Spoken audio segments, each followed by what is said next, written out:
And also in the birthday lineup, and this is a belated birthday greeting going out to my very good friend, Aveen Thomas, wishing you all the best and indeed continued blessings. And I trust that the celebrations continue and that, you're able to gain all the good things that you wish for yourself. Take care and do enjoy the continued celebrations of the birthday, Aveen Thomas. Birthday shoutouts on Tobago Updates, sponsored by KFC.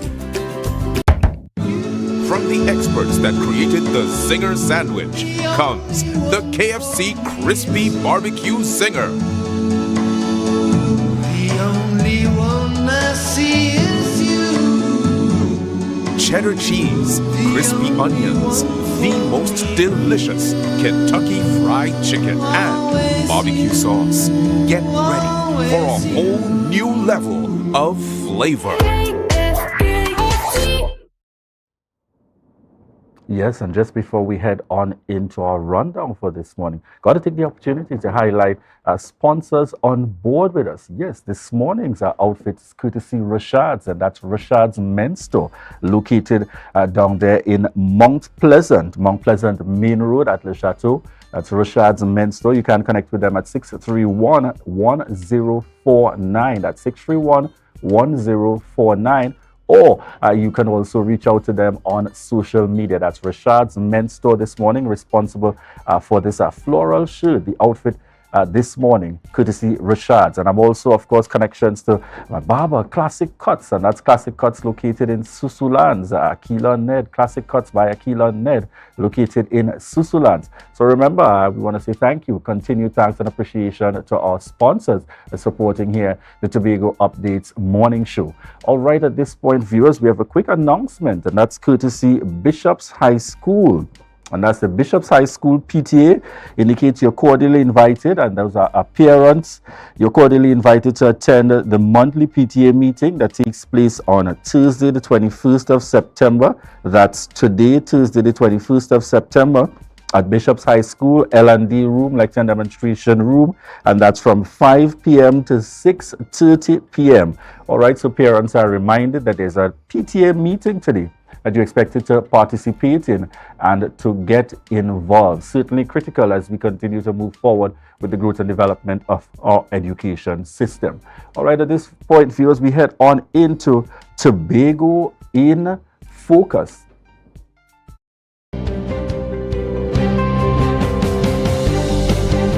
For those who have plans to pursue tertiary education or are already enrolled, there is a Department of Advanced Training that aids with grants and bursaries. This department exists within the Division of Education, Research and Technology. We provide financial assistance to persons who decide to pursue tertiary education or who are pursuing tertiary education. We also provide persons and advisory service to persons who require that type of advice, both financial as well as career guidance. And we try to also provide persons with placement. For those persons who would have actually received funding from us, we try to place them in facilitate their placement in jobs. To access these services, one must apply to an institution of study, and the institution must be accredited. In order to be facilitated, the program being pursued must also be accredited. The idea is that we want to see that the person, whoever the person is and whatever the person, what the institution is, the important thing is that the institution is accredited and the program is accredited. But much more than that, that the person is also pursuing something that would be of benefit to Tobago and in Trinidad and Tobago for that matter. The assistance being offered by the department has a wide range. Assistance can be anywhere from tuition expenses to living expenses. It can also include meals, transportation, books, and so forth. An applicant needs to state what they require and what the expenses are that need to be covered. The application will then be vetted and it will be determined what assistance you will receive. You can connect with the department via the THA website, tha.dert.gov.tt, or through the division's head office at 299-0781.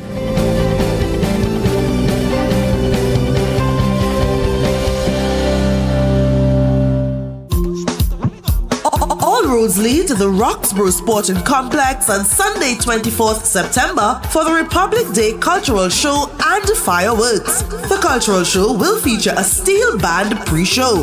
Hear from bands like Metro Stars and TN Tech East Side. You'll also witness performances by Best Village Champions 2023, Zante's Unique Touch, Fire Limbo by Encore Dance Theatre, New Edition Folk Performers, Roxborough Lakers, Windward Carnival Calypso Monarch 2023, Giselle Washington, the National Fire Service Band, and a steel pan blowout featuring national arranger Kush Ramsey.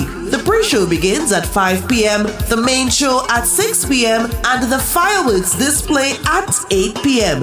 The only place to be on Republic Day is Roxborough. See you there.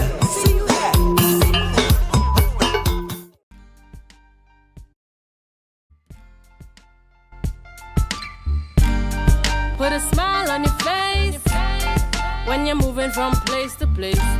Good morning, good morning, morning, good morning, morning. Good morning, viewers, and welcome back to the Tobago Updates morning show. We just at about 7:09 a.m. this morning.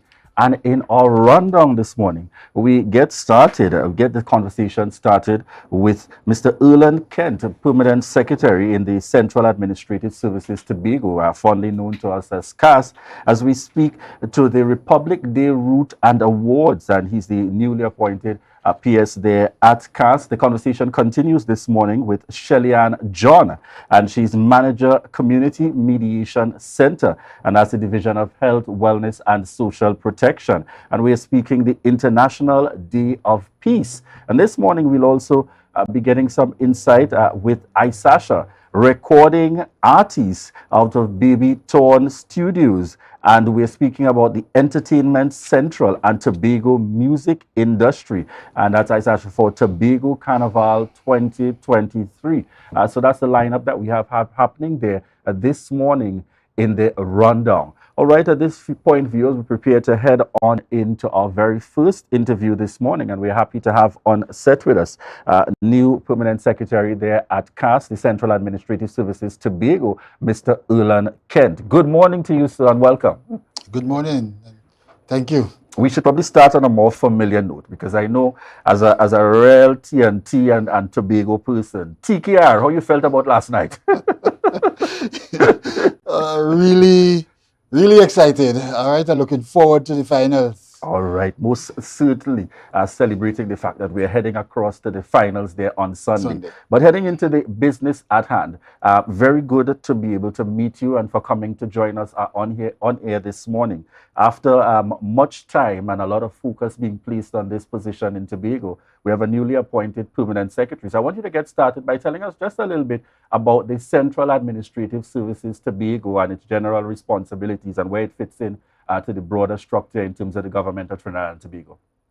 Okay, well, let me first say that it's an acting appointment. Okay. All right, and the Central Administrative Services Tobago is really my birthplace, so to speak, in the public service. All right, when I joined on the 22nd of June 1989, I started at CAS and stayed there for quite a few years before moving over to the Tobago House of Assembly. So the Central Administrative Services in Tobago basically is responsible for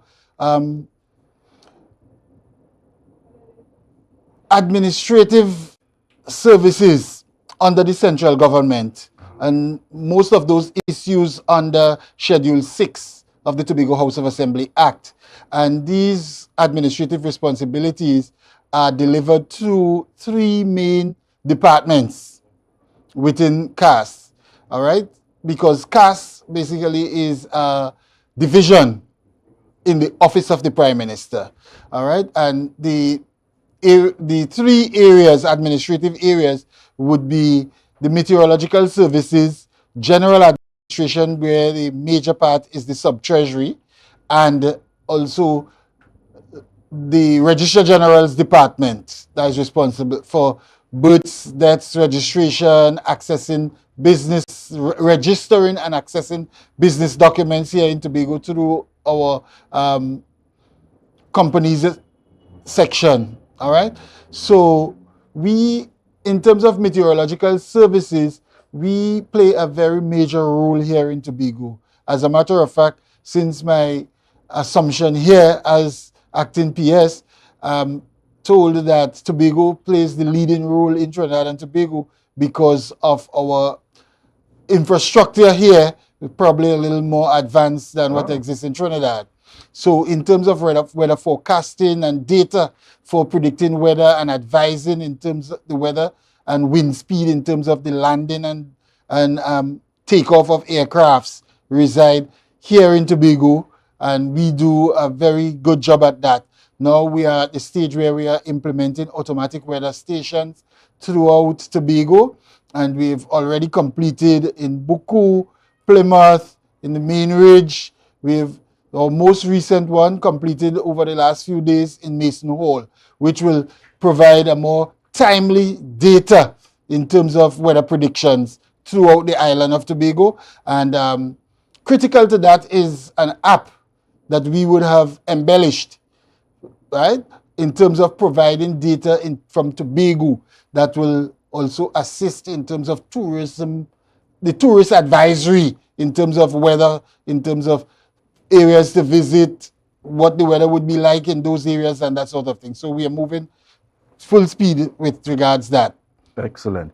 All right. So at this point, we're heading on into one of the focus areas that takes place upcoming for that falls under CAS, which is also under the Minister with Responsibilities, Minister Ayana Webster Roy, and that's the Republic Day Route March. So I want you to start off by telling us a little bit about what time will this be happening, what route are we looking at for this year, and the general significance of this route march, which has been taking place over the years.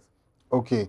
Well, this route march is something that dates way back, all right? Because I remember as a child in Roxborough looking forward to the opportunity, because my father didn't have a car, so it was hardly likely that I will be in Scarborough for the Independence March. So we looked forward to the route march in Roxborough, and it will be happening this year again on Sunday, 24th, which is the commemorative day for Trinidad and Tobago attaining Republican status. And as we all know, we gained Republican status on the 1st of August 1976.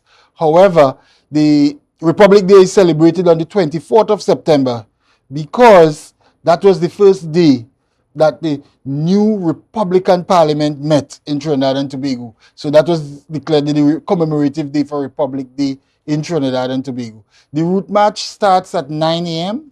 from Lamy Road in Argyle, Kendall, and will proceed through the streets of Argyle into Roxborough, right up to Prince Street, and then we'll go back down to the Sid Gray complex where the parade will end.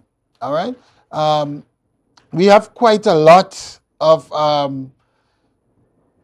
battalions taking part in terms of the fire service, the defense force, police service, the Boys Brigade, Pentecostal Crusaders, Adventists.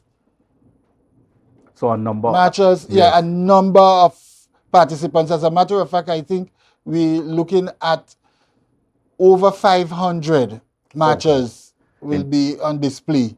Right. So in terms of the contingents taking place, and that's from 9 a.m. On Sunday morning. Yes. And now it is also our information that there will continue to be the recognition. So tell us a little bit about the award ceremony. Just a few of the categories in terms of recognizing some of the outstanding persons here in Tobago.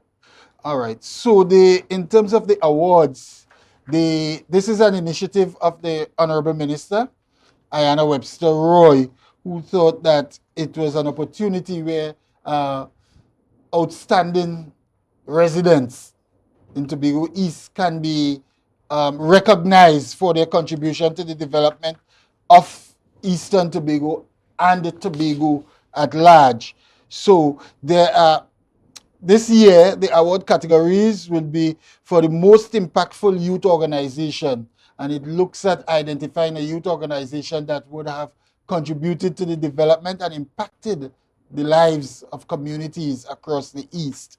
Then we have the most impactful NGO, CBO, or FBO. All right? NGO, community-based organization, or faith-based organization that would have created some kind of impact through their work in the communities as well. The Entrepreneur of the Year, where she's trying to identify and highlight an entrepreneur who would have excelled in their field of endeavor, and through this hopefully will provide motivation to other entrepreneurs or budding entrepreneurs to do likewise and be recognized. There is also the Minister's Spirit Award, all right, where she tries to identify persons in the area of gallantry or doing some selfless deed in terms of assisting a citizen or the development of Tobago East or something in that vein. So those are the categories that will be recognized or would be awarded. All right. On Sunday. Excellent. So 4 main categories there, folks. In case you missed it, it's the Most Impactful Youth Organization Award, Most Impactful NGO, CBO, and FBO. That's faith, non-governmental organization, community-based organization, or faith-based organization award. The Entrepreneur of the Year Award and the Minister's Spirit Award, certainly recognizing outstanding Tobagonians, outstanding persons coming out of Tobago East. And as I mentioned that, I want you to give some clarity, PS, in relation to, I know the awards seek to recognize, and that's after the route march, persons coming out of Tobago East. But the celebrations itself coming out to see the march is open for all of Tobago? Coming out on Sunday, just as persons would come out for Independence Day? Yes, and in fact, what I can speak of that because I'm living in Roxborough, and what you see on that day is not just a reflection of Tobago East. People travel from throughout the length and breadth of Tobago to come into Roxborough because it's like a day of celebration in Roxborough. All right, so from the route march into the awards ceremony, then following up there is the regatta on the jetty in Roxborough, and following the regatta there is the cultural show put on by the Tobago House of Assembly in the evening, early evening, and followed by the fireworks. Yes. All right, and I can tell you, if you don't get in early, it will be trouble to see the fireworks and all of that. Viewers, what the PS forgot to mention, there's always a house you can visit in Roxborough as well. Somewhere up there, you must know somebody up on that side, and families tend to welcome you and so on. So it's really something to look forward to in terms of the full lineup for the day that takes place in Roxborough. Any other key areas you would want to cover, PS, before we wrap this morning's interview in highlighting and reminding persons about coming out on Sunday? Right, just to say that of course, we at CAS, we are really hoping that the people will come out to enjoy what we are putting forward for you, as well as in collaboration with the Tobago House of Assembly, the evening. So let's come to Roxborough, have an enjoyable day, all right? And as Mr. Skeet hinted, it is the unofficial harvest in the Renaissance in Roxborough. So trust me, you will be able to find some place, some house where you can get something to imbibe as well as refresh yourself by eating. All right. If I were to call out a name, I head up there in the police service. Good morning, Mr. Hazel. Good morning to you. Certainly, therefore, folks, so you can look forward to the route march that takes place on Sunday, and that is Republic Day celebrations. And that's courtesy. This is hosted by CAS, the Central Administrative Services Tobago, out of the Office of the Prime Minister, led at this point by Minister Webster Roy, PS, Erland Kent, and the entire team. And we look forward to that happening on Sunday from 9 a.m. The march takes place. It begins at Lamy Road and continues through the streets of Roxborough up to Prince Street and dismisses at the Sid Gray Sporting Complex. And as I mentioned before, all are welcome certainly to come out and to celebrate. We want to thank you very much, Acting Permanent Secretary in CAS, out of the Office of the Prime Minister, for joining us here on set this morning. And I'm sure viewers are saying it's good to put a face to the name with the position here in Tobago, continuing to take on that critical responsibility. And once again, viewers, we want to thank you very much for joining us, and as well to remind you that this is your opportunity to share the live, share the live, share the live.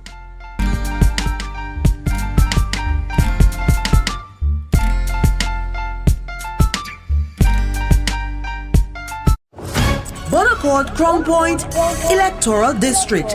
It's your turn. The THA Executive Council is coming to meet with you as we continue our District Town Hall meeting series. Canaan, Bonaccord and environs come out that we can know definitely what is happening in our community. Make sure you all come out and air all your views. We invite you to come out in your numbers at the Canaan Bonaccord Community Center on Tuesday, 26 September at 6:30 p.m. as the Executive Council members give updates on existing and upcoming programs and projects. You also get the opportunity to share your concerns and ask questions. So, join us from 6:30 p.m. on Tuesday, 26 September at the Canaan Bonaccord Community Center for the Executive Council's District Town Hall meeting. People of Bonaccord, including Bonaccord Development, Milford Court, Crown Point and Storbay Local Road. This meeting is for you. Remember, your voice matters. Inner Health, number 13B Portmore, Scarborough, Tobago, with over 25 years experience offering services in and not limited to microscopic blood analysis, reflexology, and the sale of a wide range of organic herbal products used to supplement thyroid, lymphatic, heart, kidney, and brain health, and the male and female reproductive systems. Come and chat with us. Remember, your health is your wealth. Tobago, get ready to venture into the unknown. Mighty Crush Entertainment presents Dream the Phantasm. Join us on September 30th, 2023 from 11 p.m. to experience your newest reality at the Shore Park Complex, Tobago. And the best part, you can get your tickets now at Lust Restaurant and Lounge, Gulf City Lowlands, Jade Monkey Bar, Pablo's Supermarket, Barcode, Spade, Stumpy Complex Canaan, or online at WeTix.com and IslandEtickets.com. Mighty Crush Hotline 755-7874 on September 30th at the Shore Park Complex, Tobago. Dream the Phantasm. Summerama, real steam for the summer at Standard. Is a dream for the summer. Dreamy, steamy, Standard. What you have? All the best deals, no drama. Standard be beat like a hammer. Go tell your friend, tell your papa, tell your mama. We got more. Standards have what you're searching for. Quality brand, discounts galore. New things for the summer, online in store. Summertime is here, so make the most out of it at Standard. Never beaten on quality and price. It nice.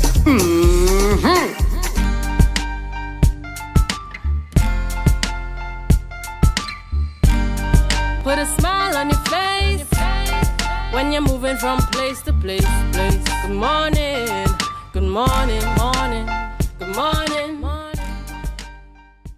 Good morning, viewers, and welcome back to the Tobago Updates morning show, coming to you here live from the Port Mall in Scarborough, Tobago. We just at about 7:26 a.m. this morning, and we have on with us Shellyan John, manager of the Community Mediation Center within the Division of Health, Wellness, and Social Protection in the Tobago House of Assembly. Good morning to you and welcome. Good morning, Julian, and thank you for having me. All right, excellent. So as we get the conversation started, for those who just heard the introduction and wondering, what is or who is the Community Mediation Center? Let's get started there.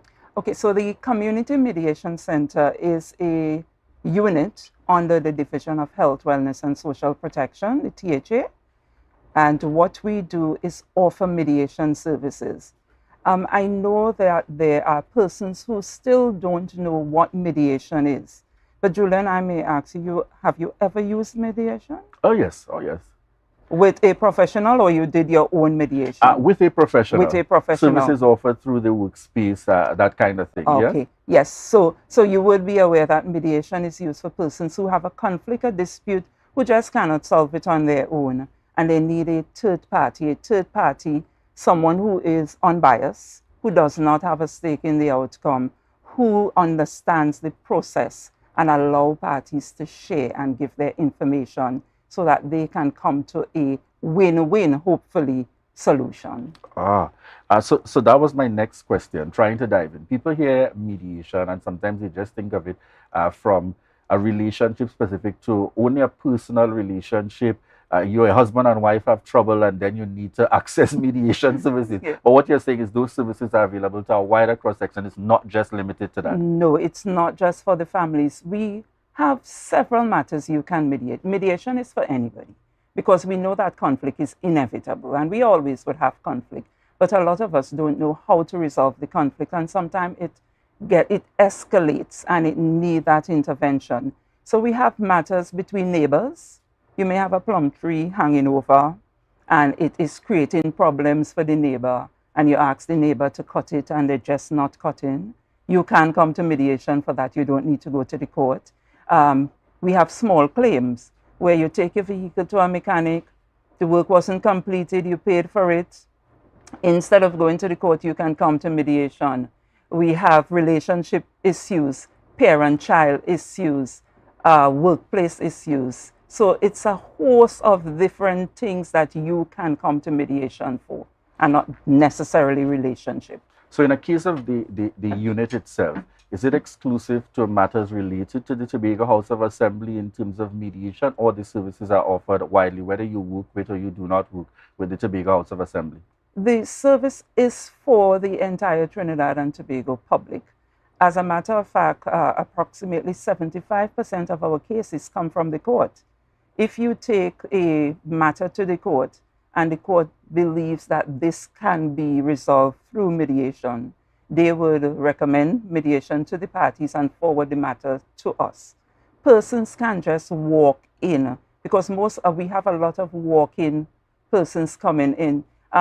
Staff members don't really use the service unless it's necessary. However, it's for the general public. All right. Tell us a little bit about some of the initiatives of the unit. Let's say perhaps, over the years, one or two of the outstanding initiatives. Well, I must boast about our parenting and co-parenting initiative, because yesterday, 43 persons, parents and co-parents, would have graduated from our workshops. So parenting, we all know that parenting is a difficult thing. And when you become a co-parent, it means that the relationship has ended and there are baggage that you are now carrying. And to navigate that and deal with the children and understand it is no longer about us, but it is in the best interest of the children, and teaching skills, those are the things that we do. Place yesterday, that's including, that's up at Speyside? No, Speyside, that's another yeah, initiative. that's another initiative. Tell us a little bit about that, because I saw the photos, and I know we're going to have them coming up yes, that's on another screen in a initiative. bit, engaging our students out of Speyside High. Tell us a little bit about that. Right. So today is September 21st, and September 21st is earmarked internationally as International Day of Peace or World Peace Day. This year, as our initiative, the theme is Actions for Peace. And what we would have done is that we went out to two schools, Signal Hill Secondary and Speyside, and we asked them to create a peace mural with the actions. Today we would be unveiling that peace mural as a recognition of peace. Now these areas would be used for resolving conflict, having healthy discussions, and what was really nice is that when we went to Signal Hill, we found out that they were actually building out a physical unit, which would be a conflict resolution unit.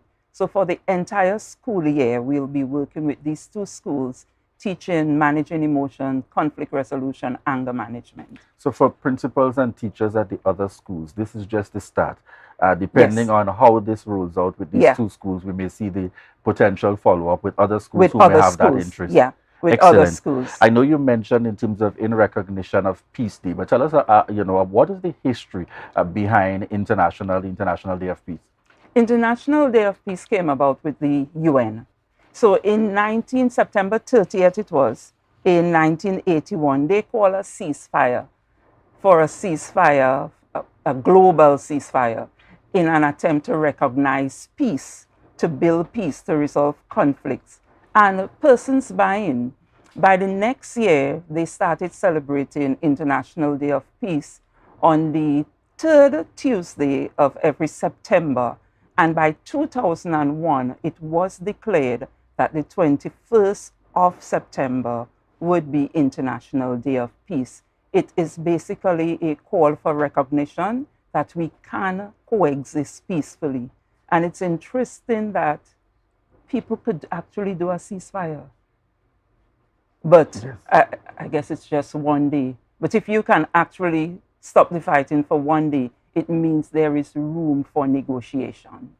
Certainly. I'd like you to tell us as well, I know you spoke to giving us an insight with Signal Hill and Speyside with regards to these projects. What was the energy like and the commitment and dedication from the students? Because, you know, sometimes there are initiatives that come to schools and teachers take that kind of push, and then there are initiatives where students get so involved, they want to do and they want to get to know more. What has your experience been engaging with the schools?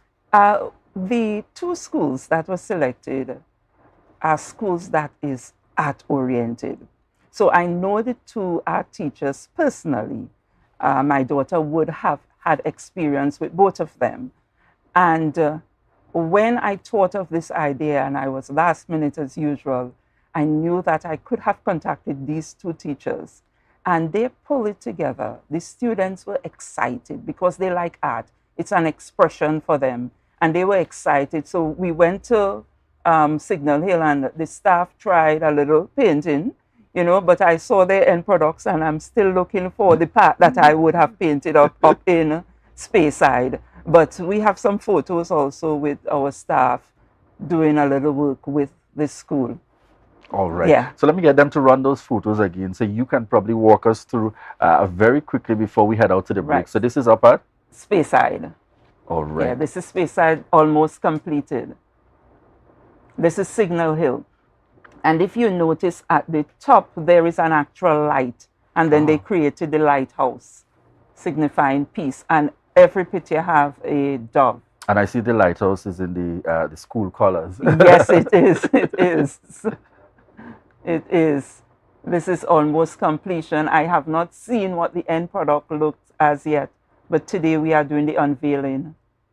Yes, this is the beginning of Speyside. Right, and then you say the dove being symbolic of that peace within yes, each the of dove. the drawings. Yeah, the dove is a symbol of peace. Ah, and I see that Sir there very into yes. Oh, yes, and yes. I'm there with him just bouncing a brush. Yeah, somewhere around that red area, I would have done some painting. That spot? Yes, on that spot, yes. Because I know you're very hands-on as well. Yes, and I'm seeing some of the students here as well with the that's students in the mix. I almost said with a teacher, but that's students there students in out the of mix. Speyside. Yeah, excited. Their teacher is passionate about this. So once a teacher is passionate, you know what's going to happen. All right. Yes. And we just want to convey as well for persons who may, want to reach out and connect. And certainly, I'm seeing here on the live, persons following. Hats off, Mrs. John, a great initiative. Good morning to the manager and hardworking staff of the mediation unit. So really getting that kind of support. For persons who want to reach out, can connect. Where's the mediation unit located? And telephone contact, information to be able to reach out and connect with you. Okay. So we were located at Bagatelle. And many persons knew us there. But we have since moved this year. In November is going to be a year since we moved. We are now at number 5 Montessori Drive, Glen Road, Scarborough. It's at the main building, the main divisions building where TRHA and all the other staff and units are. We are there. We have, under the Mediation Center, we also have therapeutic counselors. So it's one of the services that we offer, therapeutic counseling, and we have a hotline.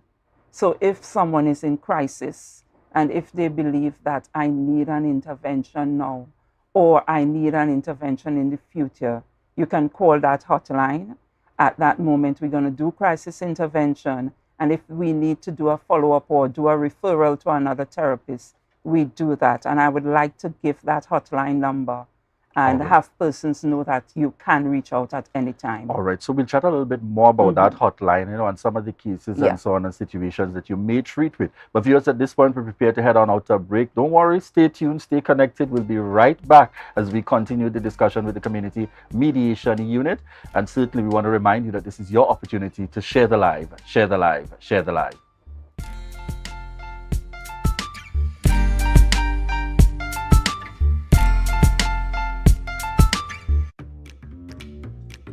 But this place so boring enough. We don't even do nothing. Let me go somewhere now. I really want some new things, yes? Then look no further. Portmore is the place for you. Oh, really? Yes, you can have anything that your heart desires. Take a look for yourselves. A world of endless opportunities. Feeling hungry? Go get something to eat. Books and stationeries, games, and much more. Portmore, the island's beat.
Put a smile on your face when you're moving from place to place. Good morning, good morning, morning, good morning, morning.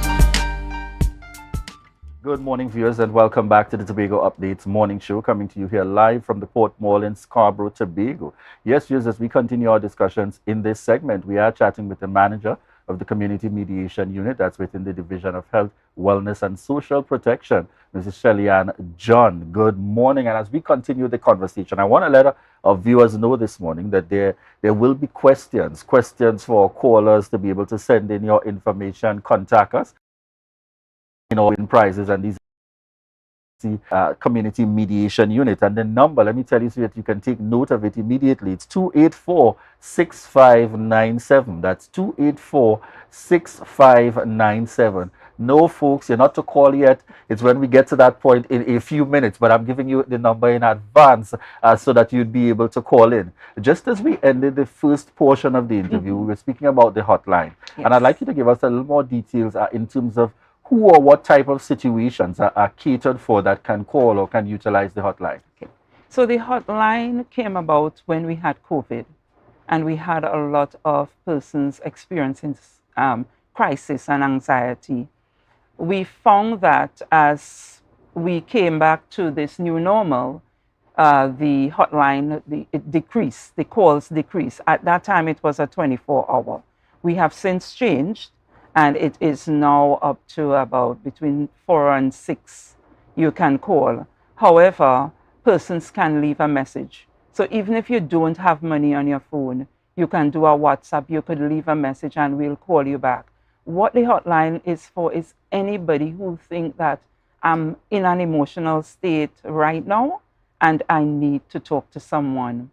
Sometimes you're going through stuff and you may have some suicidal thoughts, and we would have persons calling in with that. The therapists are well trained. They would do their intervention and determine the severity of that thought. Based on that, they would refer you immediately to go to the hospital, to go to A&E, and we will follow up with those clients. And what we do, we create safety plans over the phone. And depending on the matter, we refer it, we do a referral, and we go based on the urgency of the matter. And that person is seen, they call in. We do online still, and we do in-person counseling.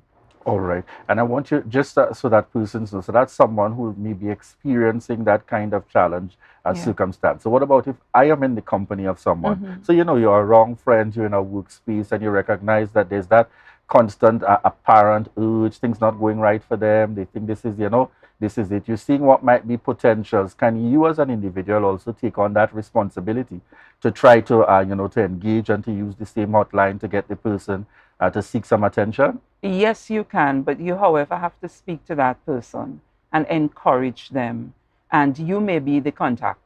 You may be that next of kin where we can use to encourage the person. And you may be a part of the safety plan for the person also. But yes, you can reach out to us, but you can't reach out to us and say, I have a colleague, call them, without telling the person. But if you ask your colleague, do you think you need counseling? How about if I reach out for you and share the information? If they call you or when they call you, would you accept? And if this person say yes, I would, then you can do it for them. Yeah? All right. Excellent. So just remind persons about the number, the hotline number that they can reach out to. All right. It's 683-8341. 683-8341. It is a cell phone, so you can send a text or a WhatsApp message. All right. So, folks, you have the options available there. Please, let's ensure that we utilize in the circumstances. Further to that, I know that today, in addition to what's happening at Signal Hill and Speyside, that there will also be an initiative, additional stuff out of the Office of the Community Mediation Unit. Tell us a little bit about that. All right. So, today at 10, we have a ceremony, a short ceremony on the importance of peace.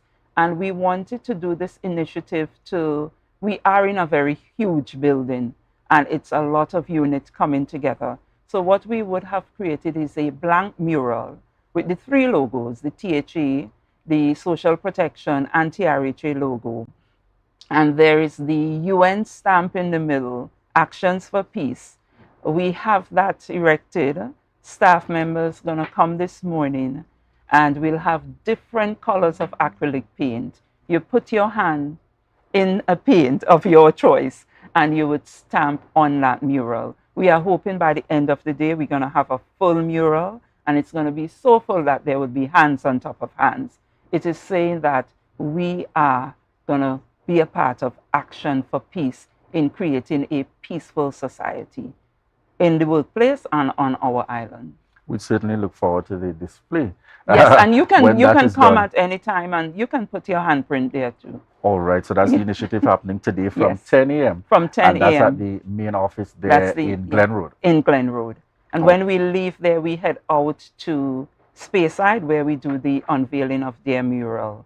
When we leave here this morning, we are going to Signal Hill to unveil also. All right, certainly a full day of the happenings taking place here for the Community Mediation Unit. So we're getting ready to go into those questions for callers this morning.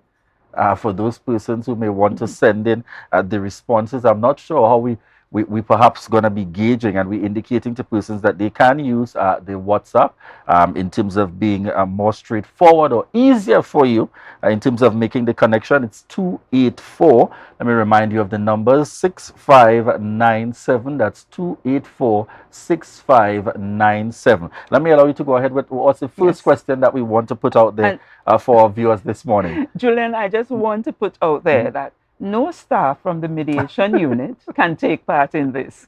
All right? No staff, not the therapeutic counselors, not the mediators, no one. If you are a part of the division, you can take part, but not the mediation staff. Not the mediation unit. Yes, I just needed to put that there. Yes, so mediation unit, no, you do not qualify. And she's going to know. She's going to know. All right. So we have some easy questions. And if persons were listening before, you have the answer. Our first very easy and simple question is, what day is Peace Day celebrated? All right. So the first one is, what day is Peace Day celebrated? And I'm seeing, we're waiting for those responses. Once you submit, folks, we look forward to putting the information out. So the first question at hand is, what day is Peace Day celebrated? And we're looking forward to the response that will come for that. We want to go into the second question. Okay. Which two schools participated in the mural? All right, so that's a second question there in terms of the two schools that are participating in the mural, and that's happening this year. So, in fact, once they were listening to the interview, yes, they should have the information. Now, I'm seeing a Sana Boucher, and she is responding to the first question, but that's on the live. So I'm not sure that we're accepting it. Are we accepting on the live to the technical team, or we are waiting for the WhatsApp to come in? All right. All right. So we're still waiting. So you got to also send it in via WhatsApp. That's 2846597. That's 2846597. All right. But we have got a SANA, that's SANNAHBOUCHET voucher that's saying the 21st of September. Are we possibly going to give it there, or we definitely want it to come in on the WhatsApp?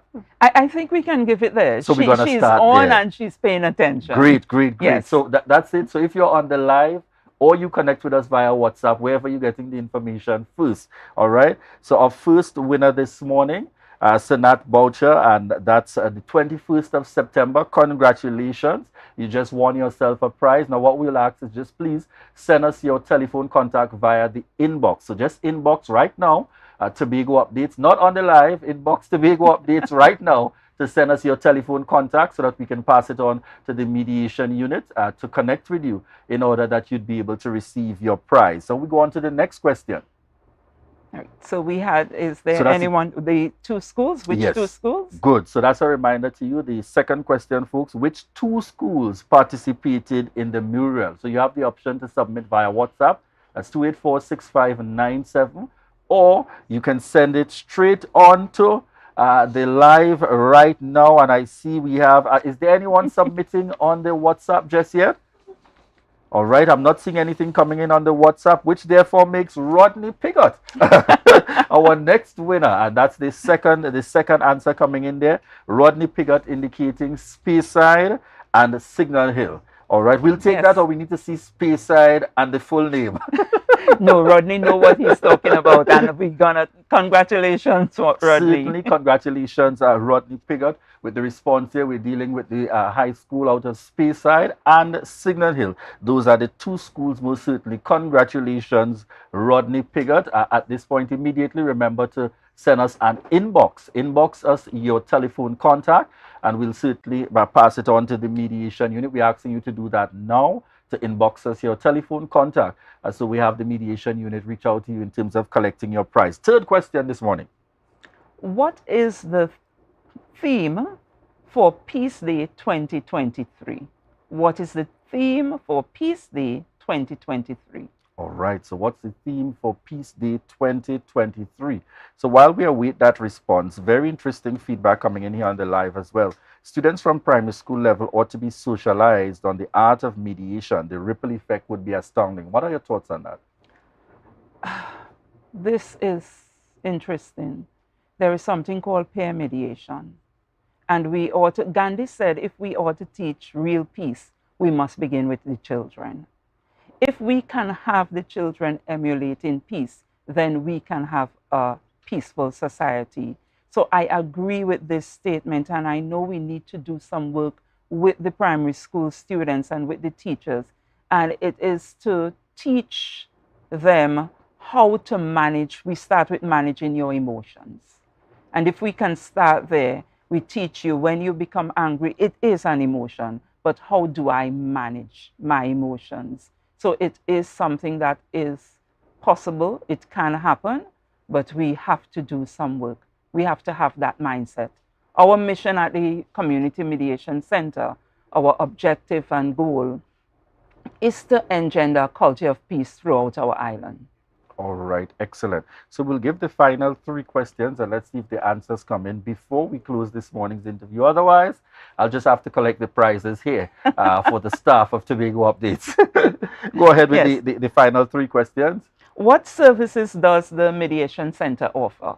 What services does the Mediation Center offer?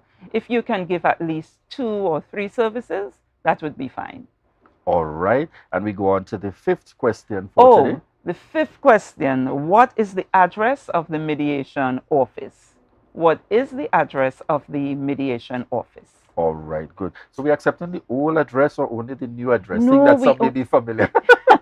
We need that new address New because address. we need persons to know where to find us. It is critical on where we are right now because this is where mediation takes place. So you must know where we are. All right. Yep. So, folks, the questions that are out there, the theme for Peace Day 2023. What is the theme for Peace Day 2023? The 4th question, what services does the Mediation Center offer? That's what services does the Mediation Center offer? And the 5th question, what's the address? The address. Yes. Which I said earlier. Yes. What's the address for the Mediation Center? She mentioned they were at one location over the years. And it's safe to say that was Bagatelle. So in case you're thinking of that answer, all right. So it's not there. I'm giving you a little hint, but they have now moved to a new location. That's a central location with the entire division. So certainly we're looking forward to your answers there. But while we await those answers, I'd want to find out. Someone is asking here, are they disqualified because they used to work there, or is it good that they still remember, given that they were a past employee? I would want to know this person's name. So this is the Senna Boucher. I wonder if that's a real name. She's saying that she may be disqualified because she used to work at the mediation unit. But Senna, the first question that she answered, I can give her that. All right. So you're still going to be on the inside. You're still going to be on the inside. So send us your telephone contact. Inbox us your telephone contact. You're still going to get that #1 prize. I'm seeing an answer coming in here for #1 Montessori Drive, Scarborough. Is that accurate? #1 Montessori Drive, Scarborough. That's close. It's very close. It's very close. It's very close. So we got to go again. It's very close. All right. And I'm seeing a Wendy Wheeler Phillips indicating mediation and counseling as the services that are offered. Will we accept that? Mediation and counseling. You know, it's interesting that Wendy's in Texas right now. Ah. And I know they are hour earlier, and she is there on the live and answering questions, but she just won a prize. Certainly. Yes. Congratulations Yes, to she you. just See, won. because we are connecting. We're connecting indeed around the region and the world at large, tuned into the Tobago Updates morning show. And I'm seeing a clearer indication here, 5 Montessori Drive, Glen Road, Scarborough. That's the answer. #5 Montessori Drive. And you see, it seems to be heavy tension here on the live between Rodney, Wendy, and Sinat this morning. All right, so it's 5 Montessori Drive, Glen Road, Scarborough. And that's the address. And we got the services, and the theme would have also been identified as the 2023 theme, Actions for Peace. Our ambition for and then they indicate global goals. Is that accurate, or it's still missing something? Oh, if someone had just said actions for peace, I knew that they took it from me. But this person who went that extra mile, you got it online and you did a good research. Congratulations. All right. Yes. So indeed, congratulations again. And in fact, that's Rodney Piggott again. Can they win twice, or somebody else has to submit? Well, in an attempt to create peace and foster peace, one of his prize he'll have to give away. Certainly. So Rodney, you're going to get it, but you have to make sure that you give away the other one to someone else in terms of sharing and fostering peace. So we have the combination there. We see Sinat with her submission, Rodney also with his submission, and Wendy in terms of the submission specific to the location this morning. We want to say thank you so much to each and every one of you making submissions there on the live for the prizes this morning. And just before we wrap up this interview, I want to get from you any other message. What would be the key message you would want to leave, particularly with the public coming out of the Community Mediation Unit, out of the Division of Health, Wellness and Social Protection? You know, there is a saying, charity begins at home. In 1986, the UN inaugurated the Peace Bell. And every year, what they would do is ring that bell on International Day of Peace. And what it means, it's a call for global peace. Maybe we need a bell in Trinidad and Tobago, but let's make it very simple. How about if we have bells in our homes? When we agree that if there is ever an argument that is getting out of hand between the adults or the children, one person should be mindful enough to understand that this is not how we do things in the family, and you ring that bell and have that signify this is a call for peace at home. So I'm encouraging you, Julian, to get a bell. There's some small, nice ones, and you have your family conference and you have that conversation of the purpose of the bell and what are our goals as a family. So when something gets out of hand, one person just pick this bell up and you ring that bell. And it means that this is a peaceful family and this is our action for peace. We have to do things differently. And I feel like that's such a valid point because it makes that connection, and it reminds me sometimes how our children are those persons that remind us we are busy in conversation. We're probably driving faster than we should on the road, and the child is the one giving us that reminder. Hey, you're going too speed. You know, what are you all talking about there? You know, that kind of thing. So certainly a very good reminder and an indication there as we continue to promote peace here. And you couldn't say it any better than to remind us it's got to start within our homes and with our families. And then certainly that transitions into our workplaces, our churches, wherever we gather as individuals. Just before we close, reminder of yours of contact information for the Community Mediation Unit. The Community Mediation Unit can be contacted on 798-5805. 798-5805. That's our contact number. All right. We want to say thank you very much there, Shelley and John, manager of the Community Mediation Center, for joining us here on set this morning at the Tobago Updates Morning Show. Viewers, once again, we want to thank you for choosing the Tobago Updates Morning Show. At this point, we're going to be heading on over to Tobago Notes. And we want to say see you tomorrow. Tomorrow, we head on into Friday. It's the final day of the week. And Ria would say, thank God it's Friday. So we're looking forward to tomorrow. We want to continue to thank you for choosing us, Tobago Updates Television. And for now, we say bye-bye. Take care.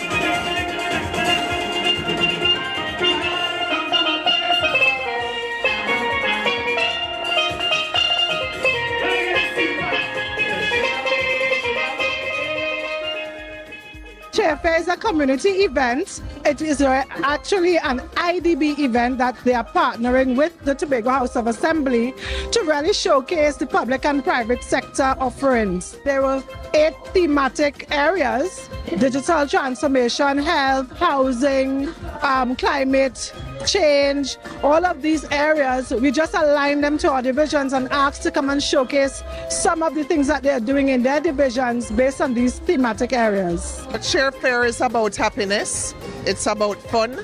In fact, the theme of Chair Fair is fun can make a difference. The aim of it is for the IDB and our partners to come to the community and speak to citizens about the work that we do, the areas in which we work, and really have engaging interactions with them so they understand the development work that we have been doing in Trinidad and Tobago. So we have supported the construction and rehabilitation of wastewater treatment plants. We have worked with blue economy entrepreneurs. We are working with TIMA to support them in the establishment of an emergency response center. We are providing capacity building and training to various divisions of the THA.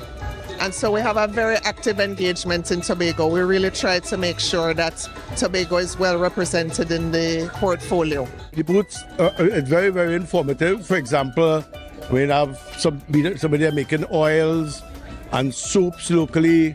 A lot of the stuff are local stuff. There's the Tadco booth that have a lot of local, dasheen flour, which is really, really good. We are one of the recipients of the Blue Economy project that IIDB had last year. So we were one of the entrepreneurs who won, was about 7 of us. So my project was using seaweed, that everybody thinks is so nuisance on the beach, and converting it into usable products. I decided it's good for your hair. So I started making shampoos and conditioners from seaweed, right? Combining it with hibiscus because they complement each other. I think it's a fantastic idea. I think it's long overdue, and something like this should continue, probably yearly or biannually or something, but we should have more of this kind of thing to expose, especially the younger people, something like this. I think it's a great opportunity for all these small businesses, because a lot of people have businesses and we can make connections, we can help each other out, buy from each other, and get to showcase all the many talents that we have here in Tobago.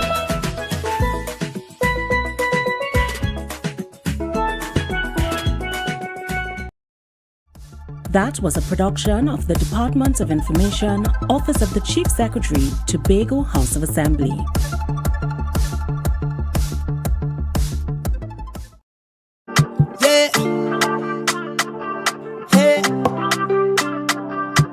Tobago Updates.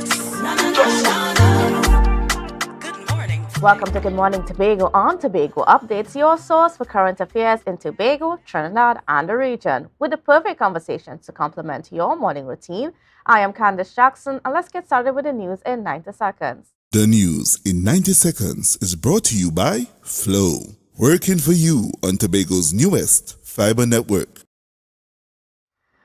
St. Andrew's Anglican Primary School continues to remain closed due to a rat infestation and other infrastructural issues. In an update, Tutor Tobago officer Braden Roberts indicated that the problem should have been resolved by now.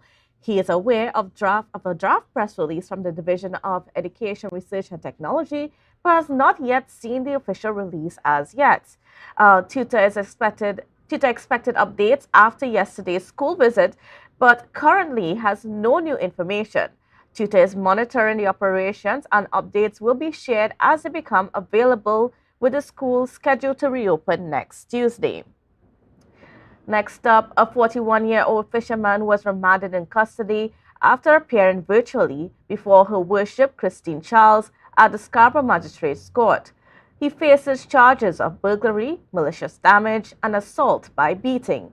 The accused must seek bail from a judge in Chamber and is set to reappear virtually on October 16, 2023. The case stems from a July 27th incident where a woman was disturbed by strange noises around 1:35 a.m. She reported a man entering her apartment, throwing her $1,800 Nokia phone at her, and engaging in a struggle. Investigations led to an arrest on September 14th, with charges filed on September 15th. And nationally, Senator Wade Mark anticipates a response from opposition leader Kamala Persad-Bissessar to the Prime Minister's invitation for joint crime talks between the government and the opposition. President Christine Kangaloo urged cooperation during the ceremonial opening of Parliament. Prime Minister Dr. Rowley subsequently invited the opposition to talks, each side presenting a 4-person team. Princestown MP Barry Padarat confirmed the UNC's participation, including NTA head Gary Griffiths. Mark emphasized proper protocol and declined to speculate on the outcome. The status of Persad-Bissessar's reply and Griffiths' inclusion remains unclear at this time. And that concludes your news in 90 seconds. Tobago, after freeness is more speed and better TV. Get a free Samsung smartphone and free installation, plus 200 megabits per second, Paramount Plus, and more for only $299 with a select 200 plan from Flow. Visit online at discoverflow.co today. back to Good Morning Tobago viewers. So there's some interesting things that are happening within our space right now. I'm sure you would have seen a letter circulating from TADCO telling workers that their contracts have come to an end and they now need to reapply for their positions if they wish to continue with the company. Now, to kind of clear up whatever misconceptions that are within the space and to give us a bit more perspective, we are joined by Chairman of TADCO, Mr. Ricardo Alfred. Good morning and welcome to you, sir. How are you doing this morning? Yes, good morning, Candice, and good morning again to everyone in Tobago. All right, so first of all, tell us about what led to us at this point in time where we are now telling workers that their contracts are not going to be automatically renewed. Right, so what has happened is important that we go back a few steps. So TADCO was formed in 2020. It was an amalgamation of 3 companies. These said 3 companies, and not my view or opinion, based on a report that was done by previous persons, these 3 companies were not productive and they formed TADCO. So they took all of the workers from these 3 companies and placed them into a company called TADCO. Normally in any merger, you're supposed to do a rationalization as relates to job descriptions so that you don't have persons with duplicate jobs. What is happening at TADCO in my tenure since 2022 is that we would have done a manpower audit to determine what the staff qualifications are. Staff, we will have several conversations with staff as to let them know, please come in, bring in your up-to-date resume, bring in all your qualifications so that these things can happen.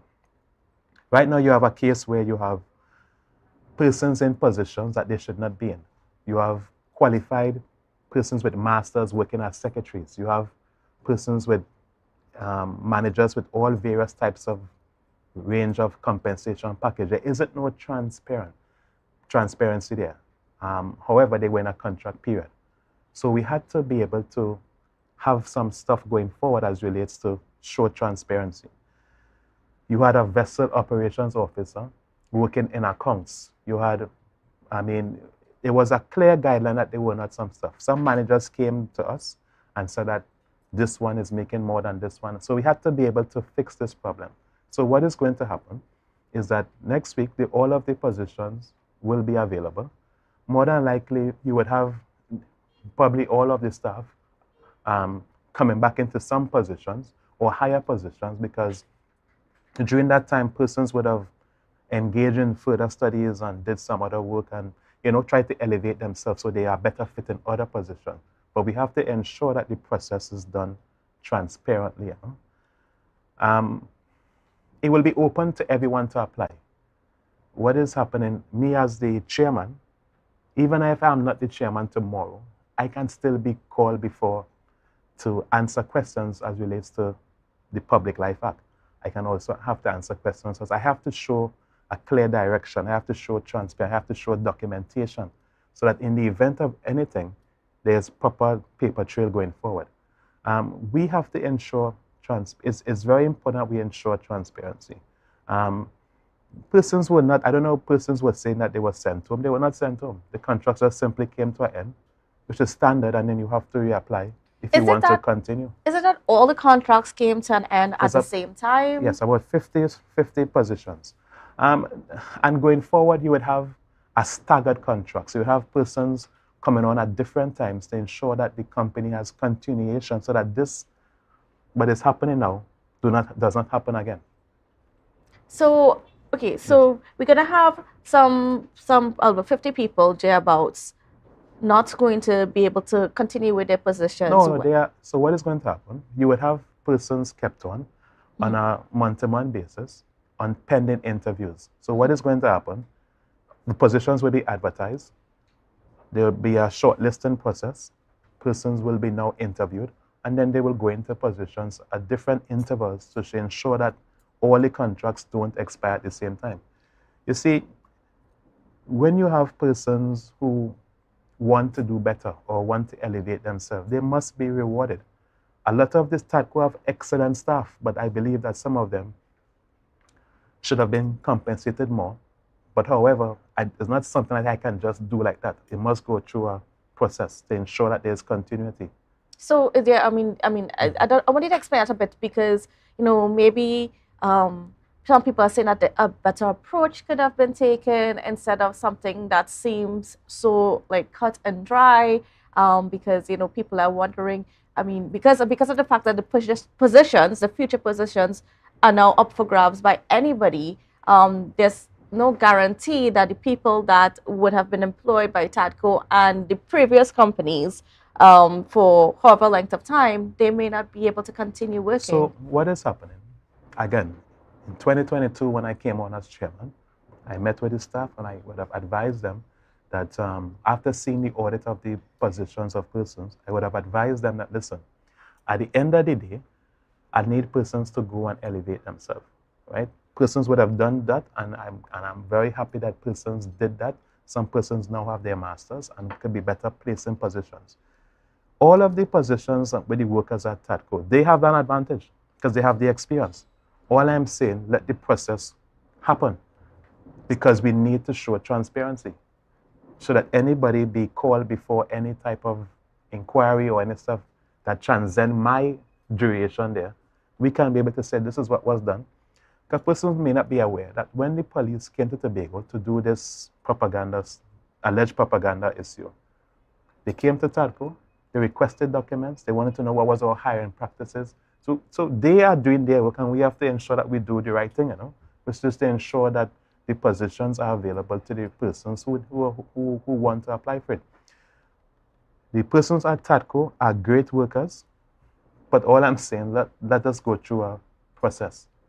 Let the file be updated. You have persons with qualifications pending 3 years, but they're in a contract. You have persons who have masters, but persons with certificates making more than them. You have persons who are trained in one area, but they're working in another area. But their position says X. We have to fix the problem. It's the only way. So you're willing to keep a lot of the staff that are presently there? I would not say I'm willing to keep. What I would say is that they have an advantage. They have the advantage of taking the same position. All I'm asking for is transparency in how the process is done. Mm-hmm. And then how long we would expect the downtime in terms of employment? How long would they be, how long would the process take before they can? This process will take an average of maybe 2 months to ensure that there's proper staggered contracts, right? So that in the case of when it happens again, you have persons going on at different times. So you have a proper continuation of the organization. And this is what needs to happen. Now, what about in terms of notice for the workers? Because I heard a complaint that, because there wasn't the normal 45-day notice to know that 45-day notice. That's for termination. Yes. But a contract is a legal binding agreement, right? It might be verbal, it might be written, but it is binding. Everyone knows their date of contract. On May the 19th, we would have let persons know that, hey, what your contract coming to end, come in and update your resume. A memo would have gone out again. Please write if you want to come, if you want to continue. So when persons say that, that's not true at all. Everyone knows their start date and end date. It's there, plus they were reminded numerous times about it. What we have to ensure, I am not terminating anyone. There's no redundancy here. I just want to be clear on that 45 days issue. Persons know their start date and they know their end date. It was clearly ventilated.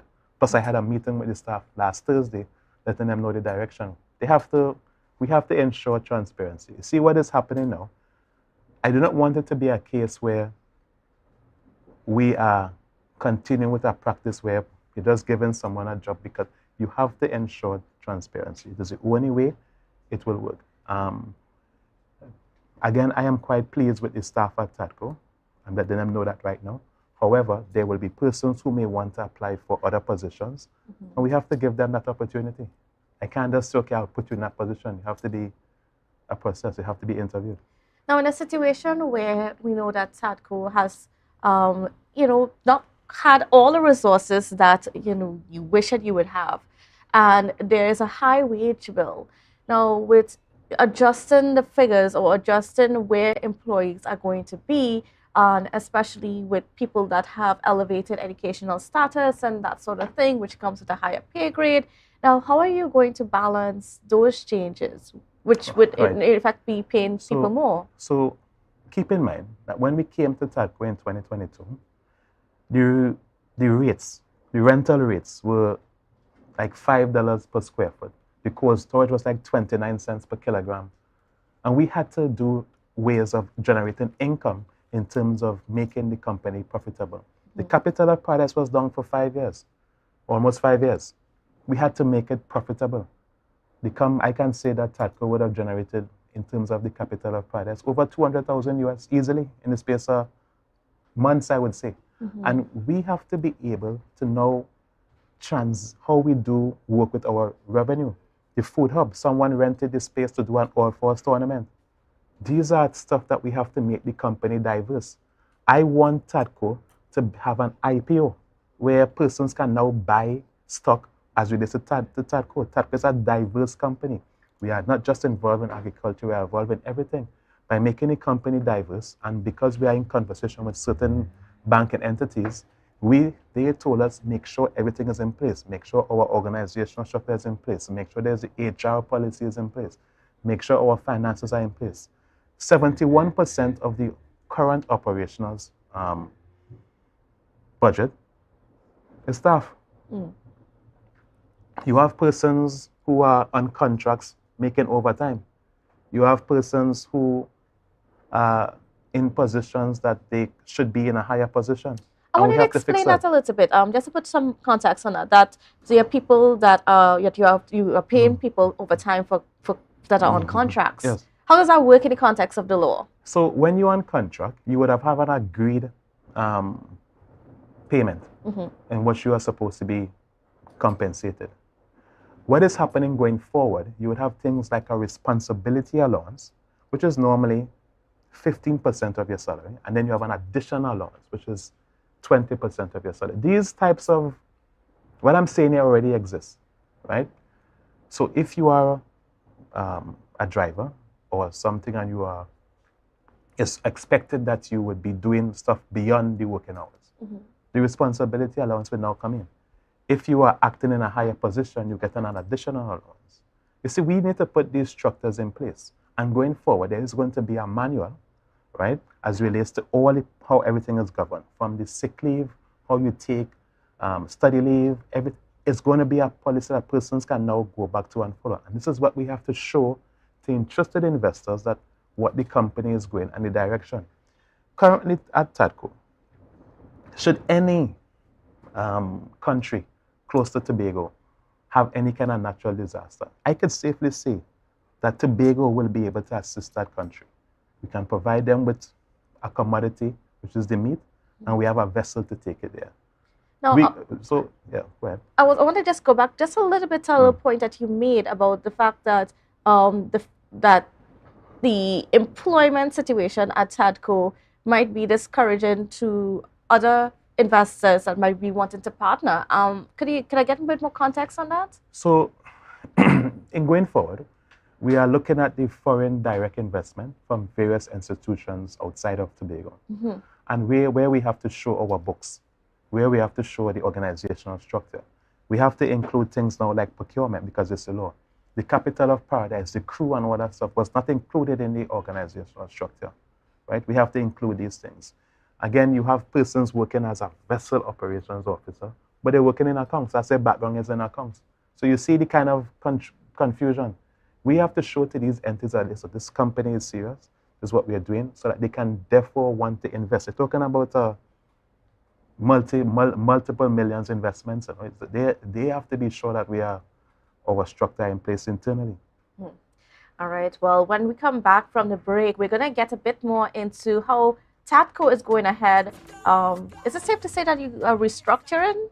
Is that correct, or?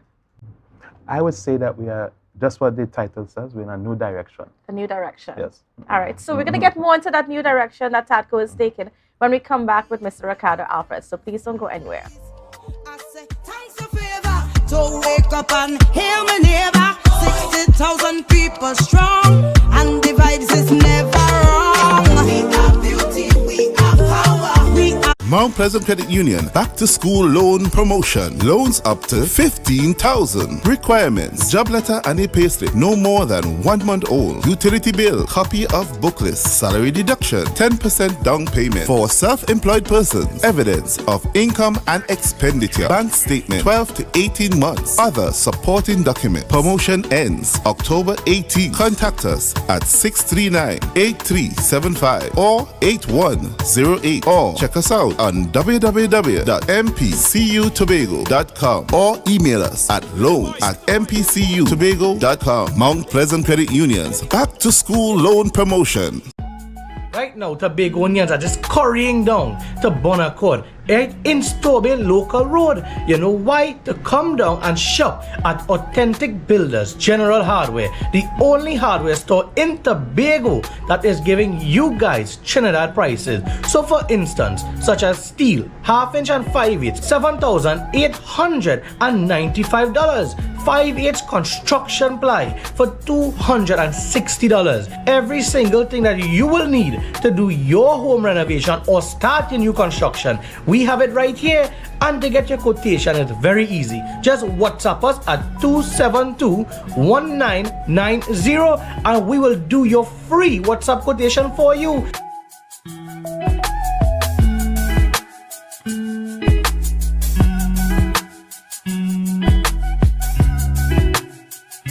October will never be better with Tobago Carnival Fever.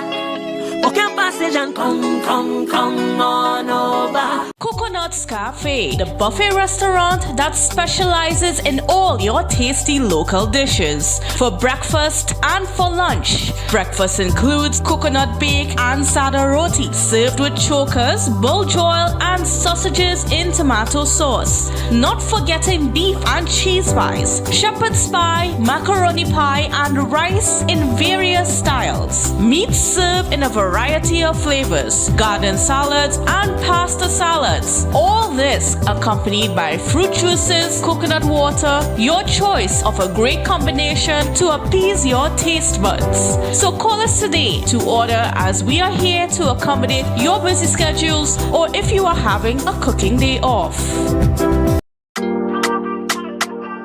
Yeah. Hey. Tobago updates. Good morning, Tobago. Welcome back to Good Morning Tobago on Tobago Updates. Viewers, we are continuing our conversations this morning with the chairman of TADCO, Mr. Ricardo Alfred, as we discuss what's happening there, the new direction of the company, which means that over 50 workers, their contracts are coming to an end, and now they have to reapply for their positions or other positions within the company. Now, before we went into the break, we were talking quite a bit about how the positions are aligned, how there are lots of people that are working in positions that they're not necessarily qualified for. There's a lot of, it was when the three companies were amalgamated into TADCO, it was done in a bit of an ad hoc manner. Yes.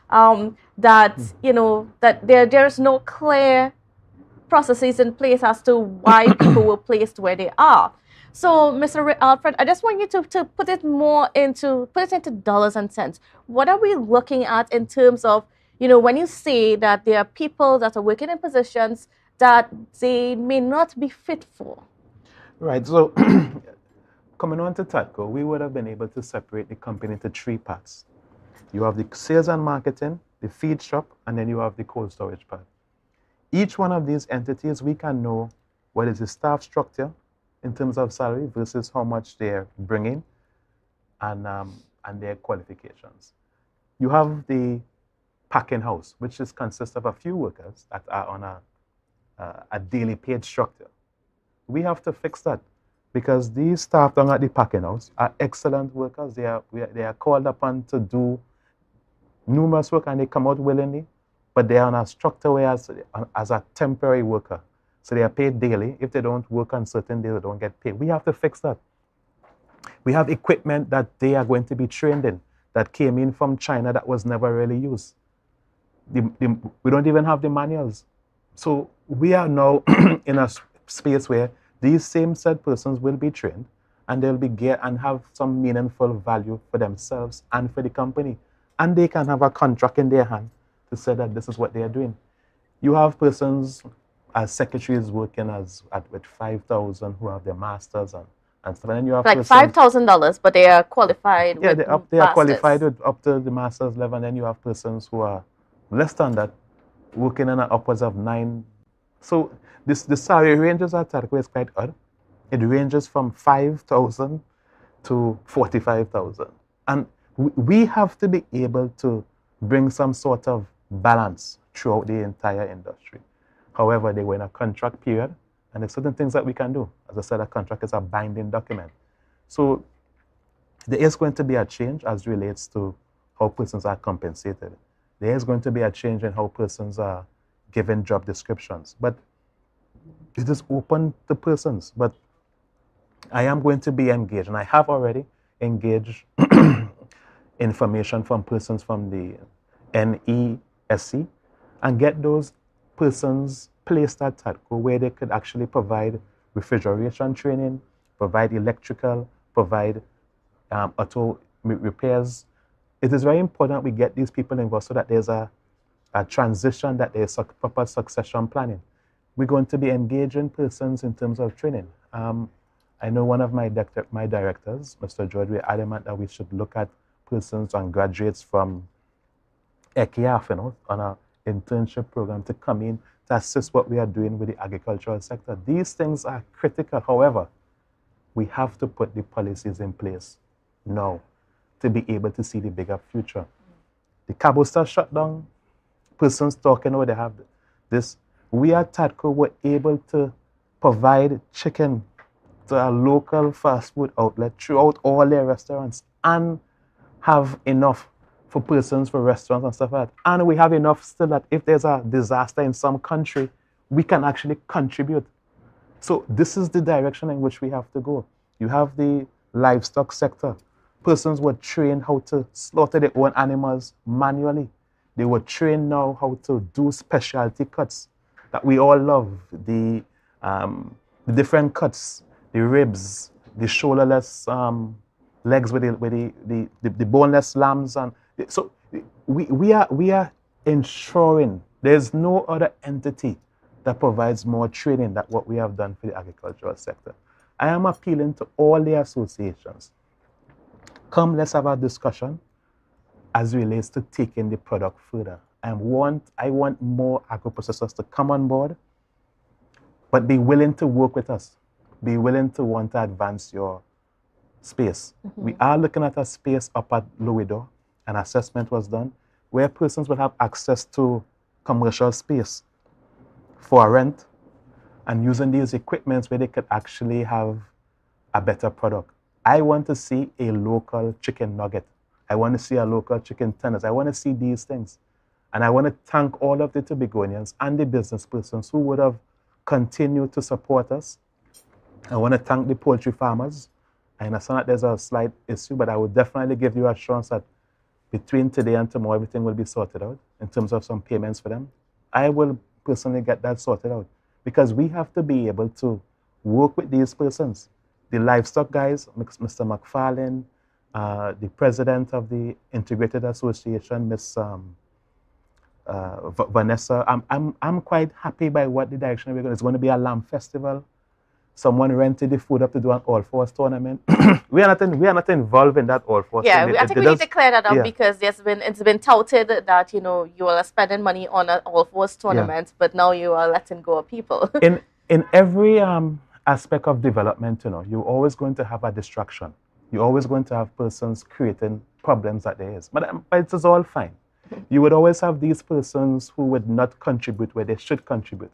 And I want to pay recognition to the Minority Council because I was quite moved by his appeal to the Port Authority and to the other entities to get the act in order. So I must commend him on that. It shows great leadership. And now you're going to be having persons who never said anything commenting. But that is all well and done. But I want to really commend him for that leadership that he would have took to come out and speak on it. So that shows great leadership. and to everybody in the business community who would have come out and speak on the matter. But what I saw that he did, I give him kudos for that, because it shows that he is a leader and it shows that he did well. But separate to that now, we have to be able to see, it should not be Tobago in a space where if the boat don't work, that we're suffering. How do we fix that? And by doing all these measures that we are doing at TADCO, is to definitely ensure that when you buy a foreign chicken, the person who grows the chicken, wherever they are, is already paid. The hatchery is already paid. The person who processes it is already paid. Where it is packaged is already paid. When it ships to whatever is already paid. And then when it comes to the consumer, you buy it. Where is the local capacity there? That is what the difference is, with these projects that we are doing. It's all geared at building a better Tobago, building a brand where persons can now have a special product. And how would this new direction of TADCO, especially with the realignment of workers, contribute to us building a better brand here in Tobago? In every business, if your human resource is not adequate or efficient, you're wasting time. If you have nowhere to go, any road will take you there. So our vision is that we have to fix the issue with some of the workers, ensure that they get what they're supposed to be getting, and ensure that there's transparency in the process. And have you been speaking to the workers? Have you been having these conversations with them to let them know what is this new direction and how they can come on board with it? Well, persons would have reached out to me. Persons would have said, I recently did this, I recently did that. Persons would have said, well, how come this one getting paid more than me? And I would have to remind them, I said, guys, in the new structure or in the new alignment of what we are doing, we can only fix it. Just keep in mind that you would have signed a letter of offer saying that you are getting pay X. Now we have to fix it and make it standard across the board and ensure that persons do what they're supposed to do. And what's been their reaction since? Some of them are quite happy. Some of them are quite happy, and some well, So let me explain this as well. We will also be taking experience as a qualification, because it goes hand in hand. Yes. Experience is a qualification. It could be a case where all of the same persons are back. However, it will show on record that there was a process done. And that's all we're asking for. That's all I'm asking for. Then let that process be done. I cannot take you and say, okay, I'm giving you back this and I'm going to make you this manager without when I'm called before any kind of ethics or any form of integrity commission or anything that is out there as relates to misbehavior in public office, I have to be able to say, this is what was done, these are the procedures, and this is what was followed. We have to be able to follow these directions. And have you consulted legal advice before you engage in this? So let me just be clear. Anything that we do with TADCO, whether it be MOUs or whatever, the staff at the State Council office are always willing. I must give special recognition to them, and Mr. Anderson and Ms. Leslie Gray. They are excellent workers. We cannot have done most of our stuff without their direction. And I'm quite happy and grateful for what they have done. You see, you have TADCO now, where you had workers who had contracts from 8 to 4. There are a few persons who have opted not to renew their contracts, and that is all fine and done. Sometimes persons move along a path that is not fitted for them. So we have to accept that. So there's going to be, and there's going to be some change, but this is the direction that we have to have. We have to you have to have the processes and the things in place to ensure that there's proper transparency and to avoid any issues that could have happened tomorrow or later on in the future. All right, good. Well, I want to thank you so much, Mr. Alfred, for being on with us and for giving us a perspective on what's been going on for what is certainly a very sensitive time for the workers of TADCO. And we're looking forward and we're hoping that we can see some positive results out of this. Yes, thank you very much. All right, so viewers, please don't go anywhere because we've got quite a lot more coming up for you on the program. See it. The energy fill the skies. I say thanks a favor to wake up and hear me neighbor. 60,000 people people strong and divide.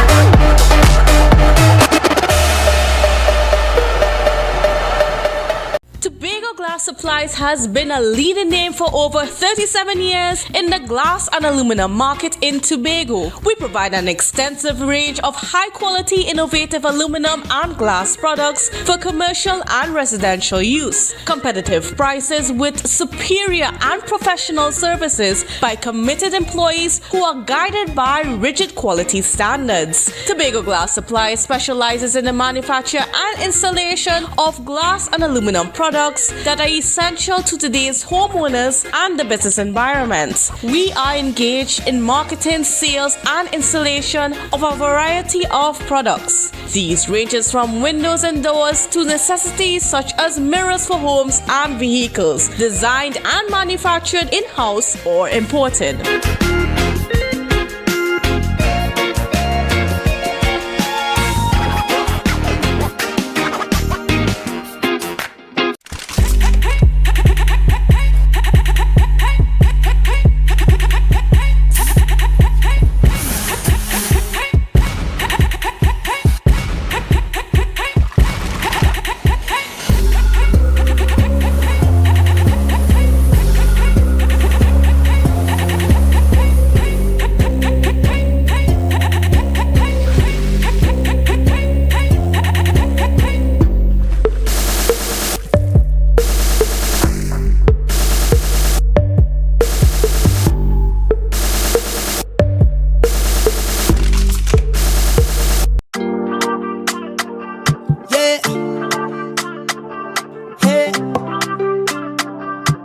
Tobago updates.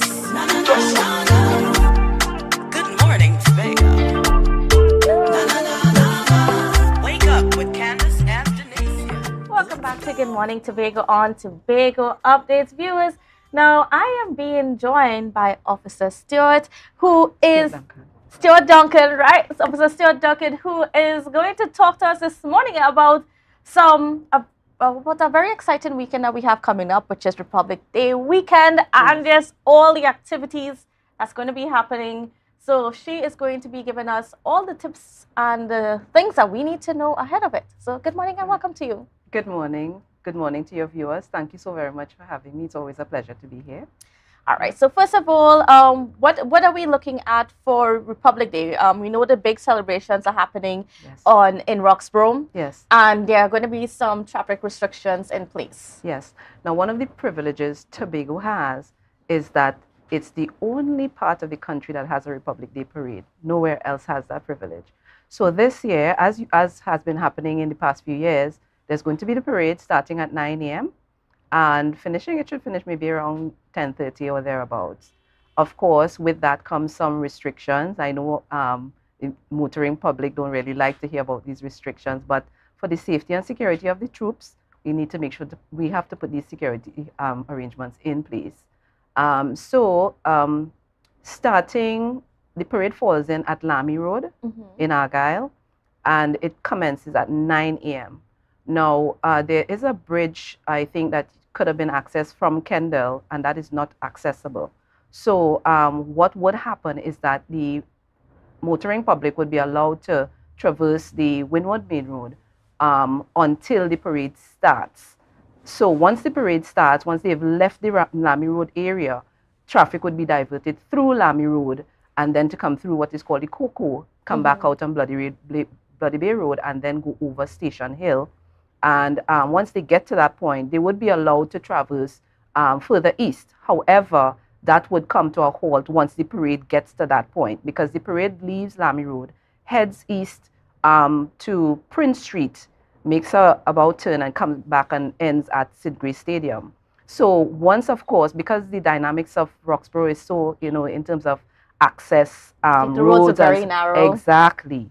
So given that, what we've decided is that once the parade gets to that, where the old gas station is, once the parade gets to that point, of course, we'll have to close off the road there until they make that U-turn and have done their and they're on their way back down to Sidgray, and then the motoring public would be allowed to access the further east, or those coming from east would have to go over Station Hill and come down the road.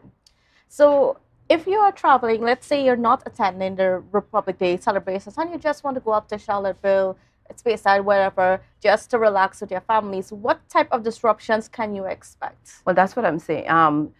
Providing, you have to be a bit patient with us because, like I said, the roads up there, one, they're very narrow and they're very limited in terms of alternate routes. So that's why we're saying to persons who will be going up that way before 9 o'clock, you can, well, I would say safely before 8:30, you can access the Windward Main Road. And this is up until what time? Until about 8:30, right? Once the parade starts, because the parade is going along the Windward Road, so we would now divert them through Lamy Road. And they would go through the Cocoa, come through on Bloody Ray Road, and then go over Station Hill. So it's going to be a bit of delay, except you want to move very early. And once you move early, then you should avoid all that.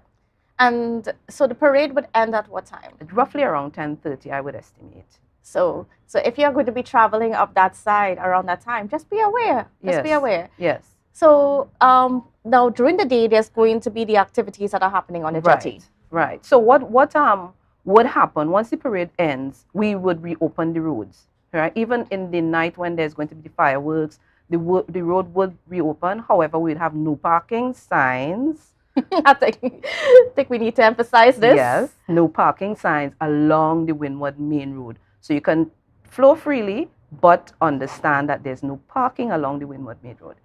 I would not want the record to go with anyone's vehicle, so we just kindly ask that you just be reminded. So the record is going to be in Roxborough? We are going to put systems in place to ensure that that is there.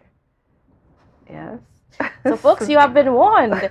So just be mindful of where you park. And just for a little bit of advice, like where can people park safely? So I know there is parking somewhere in the vicinity of Renaissance. Yes. So that one, again, you have to get up there early in order to access those places, because once the road is closed off, you can't access it unless you come through the back.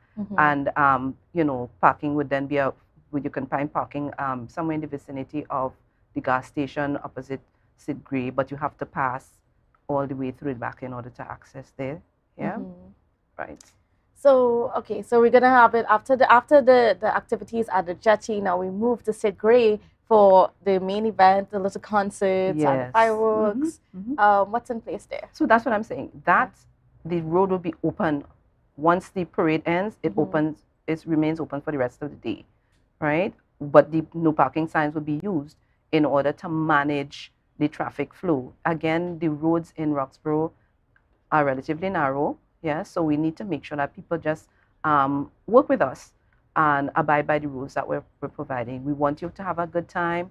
Yes, the parade is going to be there. There's going to be 3 armed detachments on the parade with 11 unarmed. You're going to have the mounted and canine on parade, which is not something you see for Independence Day. You're going to have the motorized detachment, that sort of thing. So it's going to be a fantastic parade. We just encourage you to just work with us, yeah, because yes, we know it's sometimes challenging for us to get our duty done if we don't have that support from the members of the public. So we're encouraging them, work with us so that we can be able to all have an enjoyable day and a safe one. Let's talk about some features of the parade, because this is where the police, the fire, all of our forces get to come out in grand style. Yes. And you mentioned the canine unit that's going to be out. How big is our canine unit in Tobago?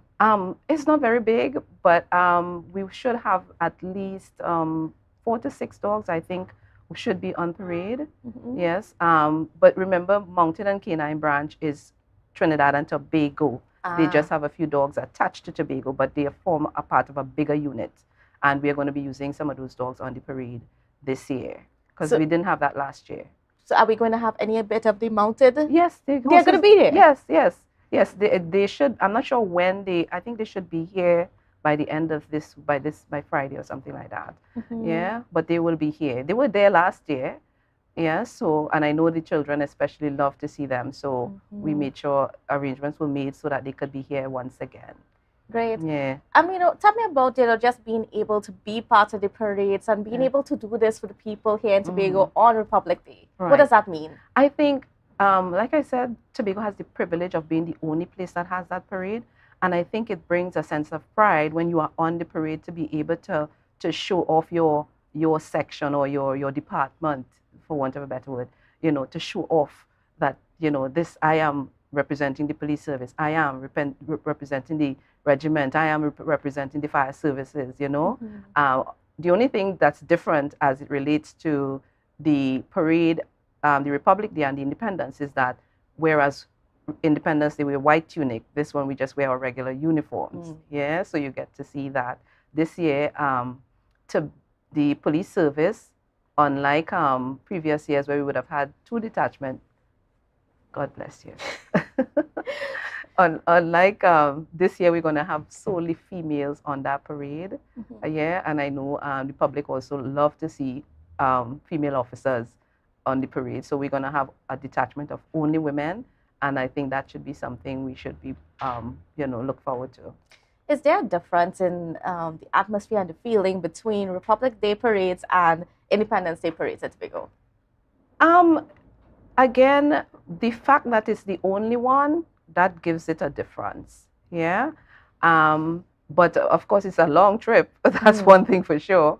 And both of them, this particular parade does not have a parade ground per se. Like it won't start at a parade ground as happens with Independence Day.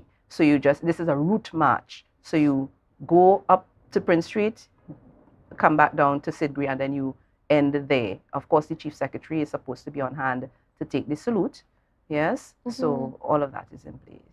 All right, is there anything else that the public should be aware about in terms of Republic Day? Well, I would think, I don't think there's anything else. All I ask is that the members of the public work alongside us, follow the directions of the police officers who are conducting traffic, yes, so that we don't have any issues, and that should make, because we're not trying to prevent anybody from enjoying themselves, but we just need to make sure that everybody's safe. So just adhere to the rules and, and the instructions that you're being given when you're traversing the nation roads. And even though that there will be quite a lot of officers in Roxborough on Republic Day, could we expect other officers to be in patrol around the rest of the... Of course, it would be foolhardy of us to leave our stations unmanned and to leave the other place, because not everybody is interested in the parade. Some persons may choose to take the day to go to the beach, and we still need to make sure and police the rest of the island, right? So, like I said, it's one detachment on parade, so it's not as though we're taking the whole of the division to put them on parade.